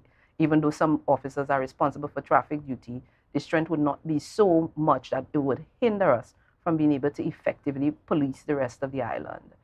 And would we be able to see any of our colleagues from Trinidad coming across? I'm sure with the other detachments, for example, perhaps the prison service, I'm not sure to what extent the fire service may have persons coming across. But of course, the mounted are from Trinidad, they operate solely in Trinidad, so they will be coming across. So I can say that much, yeah. Has the Tobago Police given any thought to having a mounted branch in Tobago as well? Well, that is beyond the Tobago division per se. That is something for the Commissioner of Police to address. I don't know to what extent that has been discussed at that level. All right. Now, there are some other things that are coming up in the police space. Yes. Could you just give me an idea of just some of the things that the public can look forward to? So one thing I want to particularly mention is that we have a community justice clinic that is coming up next Saturday. That's the 30th of September. It runs from 8 a.m. to 1 p.m. at Shaw Park Complex. I know they had a community justice clinic a few months ago here.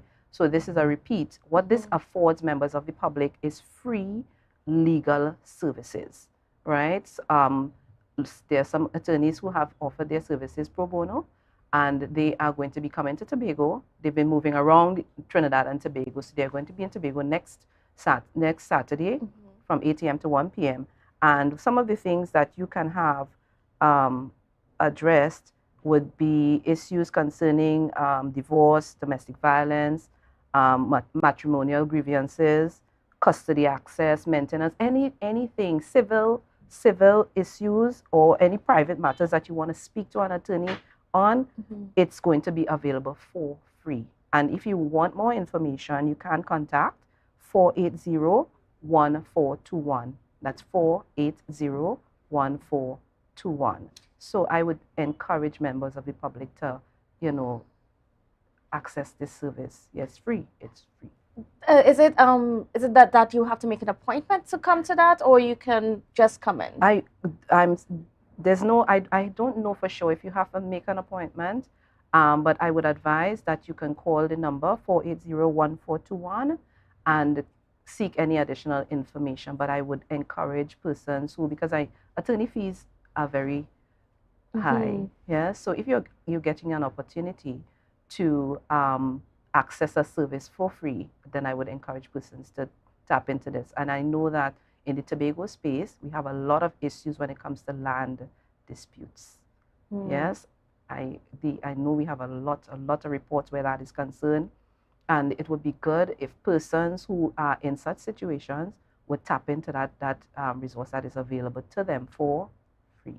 Now, as you touch on the land issues, I know that sometimes the police can be limited in what they can do about it. And just for clarification, because I know, like you said, I know you get the calls all the time, but what should people be aware in terms of the power of the police in these circumstances? So I wouldn't, I wish I had some notes to be able to give you details, and I don't want to give you information and give you limited information. So on my next visit, I would make sure and come prepared with all of that so that they can be provided with that.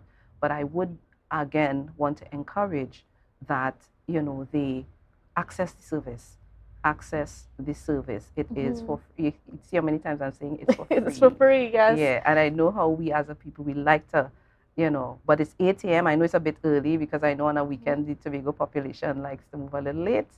8 a.m. to 1 p.m. It's just 5 hours. Make the sacrifice. It would benefit you in the long run. And then what can we see them return again to Tobago? Is there a plan? Is this going to be something that's going to be happening more often? All right. So this is conducted by the community-oriented policing section, which operates out of Trinidad. So at this time, I don't have that information as to when they will be coming back, but I know they were here a few months ago. So as the information comes, we will put it out in the public domain. But I wouldn't suggest that people wait until they come another time, because you don't know how long that will take. Beat the iron while it's hot, that's what we say. Yes.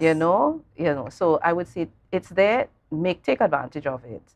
Yeah. I know the police just recently had a health fair for their officers. Yes. Can you give us an idea of how did that go? I understand it was well. I wasn't here. I wasn't on the island at the time, so I couldn't access the facility. Yes, much to my regret. But I understand it was well attended, and it wasn't just for police officers. It would have been for their spouses and children and so on. Even the youth club members were allowed to access the service, right? Because, we are in a very stressful environment, and sometimes you can become so consumed with the work that you don't take time to take care of yourself. So, the health service being offered in that regard would have been a privilege, and, for a lot of officers. Yeah. And how are officers coping at this point in time with the stress? Because I know there's a lot of focus right now in our country, especially in light of a domestic situation that occurred in Trinidad not too long ago. Right. What's been going on within to make sure that you all can continue to be strong and continue to do to serve the purpose that you're there for? Okay, so one of the pillars of the strategic plan speaks to officers' well-being, health and well-being. Now, the services are there. We have we have a medical a hospital in Trinidad. We have a doctor here in Tobago. We also have the employee assistance program where you have social workers on board. However, at the end of the day, it's everybody's responsibility to access those services. The services are there. So if you are the one to now take control of your health, mental health, as well as your physical well-being, and access the services, so that, because it's available, right? We have social workers throughout the service. We have here in Tobago as well. So you know, sometimes I think one of the challenges, and it's not limited to police, but I think as a country, is that, especially when it comes to mental health, is that we trivialize it. It's taboo to seek help, especially when it comes to speaking to a psychiatrist or a psychologist. That is considered taboo. And as a result of that, some people shy away from accessing those services, especially, I mean, you would think that given that we are advancing so much, that people would readily access those services, but it still continues to be taboo. And I think that some of those services are underutilized. Yeah, all right. Well, I want to thank you so much, Miss Officer Stuart Junkin, for being on with us and for just giving us an idea what's going to be happening in the next few days. Yes. And we're definitely looking forward to Republic Day and to Yes. seeing our police, especially our women, seeing them out on parade on Sunday. Yes. Yes. So, all right. Thank you so much. And viewers, thank you for staying with us.